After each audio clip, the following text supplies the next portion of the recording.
Welcome to News Mongolia, where we bring you the latest stories and updates from across the nation and beyond. I'm Batsirin Namshar. On the News Mongolia today, the UNDP hosts dialogue on green and just energy transition as vehicle for gender equality in Mongolia. Preserving Mongolia's cultural identity, a vital and essential role of public broadcasting. Tourism Week 2024 begins. For the news, stay tuned. In a recent initiative aimed at fostering sustainable development and gender equality, the United Nations Development Programme in Mongolia organized a multi-stakeholder dialogue titled Green and Just Energy Transition as Vehicle for Gender Equality. The event brought together key stakeholders from various sectors to discuss pivotal aspects of Mongolia's energy transition journey. The dialogue, held in Ulaanbaatar on April 16, 2024, saw active participation from government representatives, development partners, and civil society organizations. The primary focus was on identifying and sharing experiences related to the gender equality within the context of clean energy initiatives, underscoring the critical role of gender parity in ensuring a fair and inclusive energy transition. The pilot intervention that will demonstrate a transition from coal to solar panel heating in the Ger areas of Ulaanbaatar, but combined with the climate financing, carbon credit transaction. That will incentivize the process, but not only that of transition, but incentivize women to take leadership and be capacitated into that. One of the key highlights of the discussion was the exploration of specific policies geared towards facilitating Mongolia's transition to green energy sources. Emphasis was placed on strategies to enhance women's participation in green jobs and climate finance, recognizing the profound impact of gender equality on the trajectory of a just energy transition. So concretely, what the European Union is doing, we have various projects on energy efficiency housing, for instance, in the Ger district, with the Switch Asia program, where we have focused on a significant amount, 400 households led by women. We have other programs together with Germany. We are implementing a program in the Nylak district that is called Just Transition to move out of coal. Coal is clearly the key resource in terms of energy production and especially heating in Mongolia, but clearly has also no future in the longer term, since all countries are moving, including China, to a decarbonization of the economy. Just last year in 2023 September, we have adopted a gender equality strategy plan for 10 years. It has 3 policy goals and 9 objectives and 77 activities. The main thing about the strategy plan is to support women for more involved in the green energy transition, for example, capacity building, and also for supporting the renewable energy projects for women-headed private companies. Notably, the UNDP is actively engaged in implementing the Supporting Renewable Energy Transition in Ger District for Increased Livelihood Benefits project in Mongolia. This collaborative effort with Ulaanbaatar City and the Ministry of Environment and Tourism, supported by the French government, aims to combat air pollution by deploying renewable energy-based heating systems in households. Special attention is given to supporting solo women-led households and integrating clean technology solutions through innovative climate finance mechanisms and a national carbon market development. Starting point is that there is a bottleneck in Mongolia's economic development with energy. Education is going forward, economic stability is going forward, but there is clearly an issue with available, cheap green energy. So how to transition from the existing energy mix, which is very polluting, unhealthy, costly, into a more more green, more available, more price-specific energy mix. That is something we're working on. The key point here is not necessarily the financing, because there's green finance, because the private sector can play a very interesting role. The key point here is policy. The event also featured a knowledge-sharing session where representatives from the UNDP, German Corporation for International Cooperation, USAID, and the Asia Foundation exchanged experiences and insights. They collectively addressed challenges encountered in implementing renewable energy projects in Mongolia, fostering a collaborative approach towards sustainable energy solutions. Mongolia has a lot of potential to be self-sufficient with renewable energy, as well as build the capacity to export energy with its renewable potential and capacity. So that transition needs to start happening and needs to be actually quicker, because the rest of the world is progressing way more rapidly and Mongolia needs to catch up, because there's a lot of financing available that Mongolia could benefit from. The green energy, renewable energy sector brings a lot of economic potential and a lot of economic development that could just benefit Mongolia. The dialogue underscored the interconnectedness of a green energy transition, gender equality, and sustainable development, highlighting a pivotal role of collaborative efforts in driving positive change in Mongolia's energy landscape. When tradition meets modernity, a quiet but crucial battle is being waged to preserve the nation's cultural identity. At the heart of this struggle lies the Mongolian language, a rich tapestry of history and heritage that's facing the threat of erosion of the face of modernization. Despite boasting a lexicon of more than 18,000 words, a staggering statistic reveals a stark reality.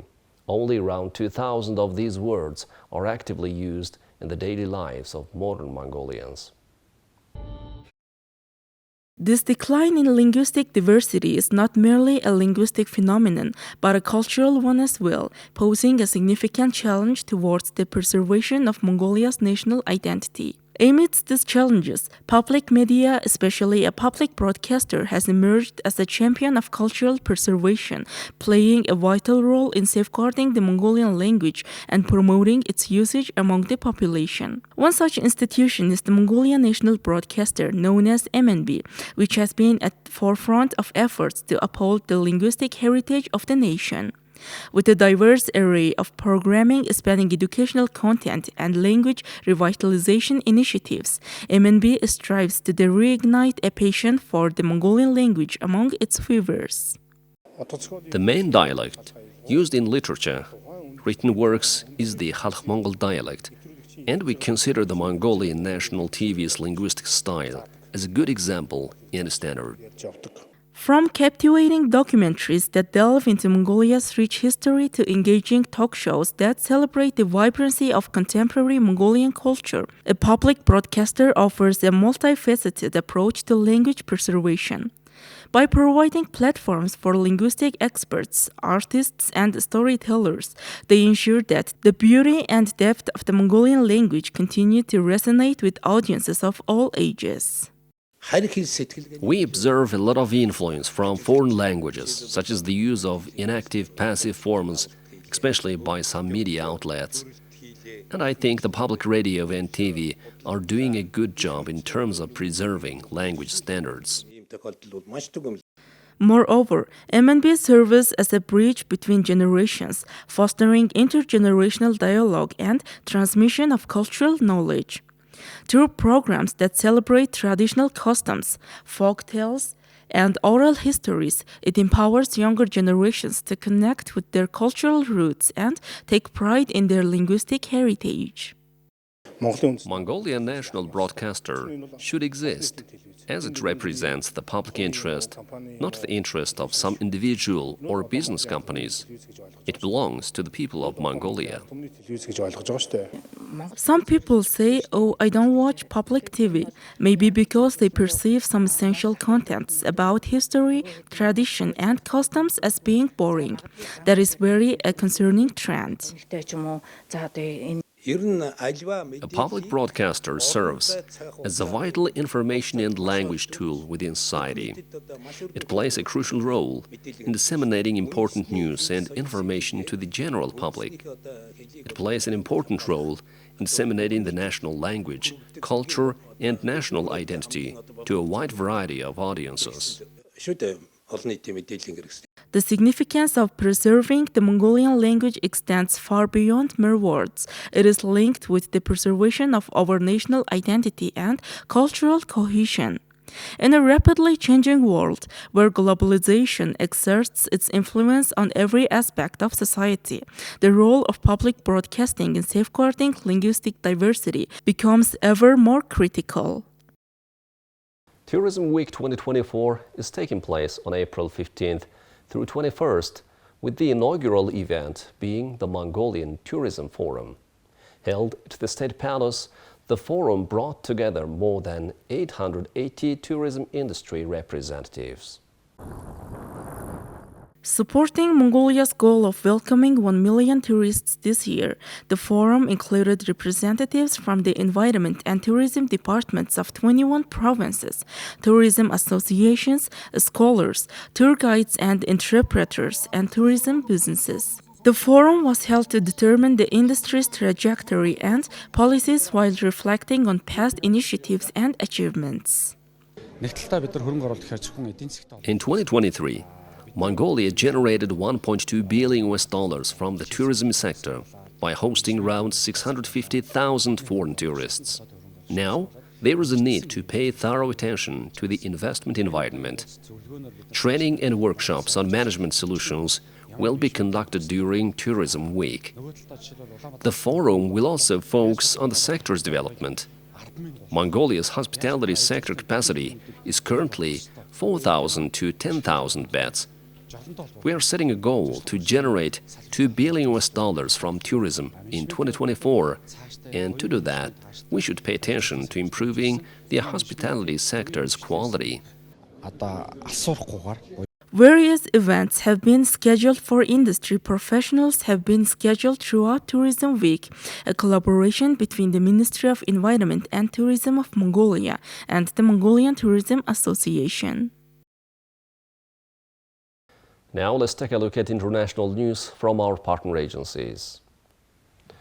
South Korean President Yoon Suk-yeol on Tuesday vowed to listen to public opinion more carefully after his party lost parliamentary elections last week. Yoon addressed the topic for the first time during Tuesday's cabinet meeting. Yoon emphasized the importance of people's livelihood and said the government had failed to live up to expectations. He also vowed to engage in candid communication in humbler and more flexible manner. The top priority in state affairs is people's livelihood. The government exists to help people in need and improve livelihood. From that perspective, we have to humbly accept the public sentiment that's reflected in the parliamentary election. I will engage in candid communication in a humbler and more flexible manner. The results were a huge blow to Yoon, likely setting back his domestic agenda and leave him facing an intensifying political offensive by his liberal opponents during his remaining 3 years in office. On April 10th, South Korea held its 22nd general election. The main opposition Democratic Party emerged victorious, winning a majority of the 300 seats in the National Assembly, with 175 of seats to the ruling People Power's Party's 108 seats. The overall voter turnout was 67%, which was the highest record in 32 years. Well, that's all for today. Thank you for staying with us. We'll see you on Thursday with more news and updates. Goodbye.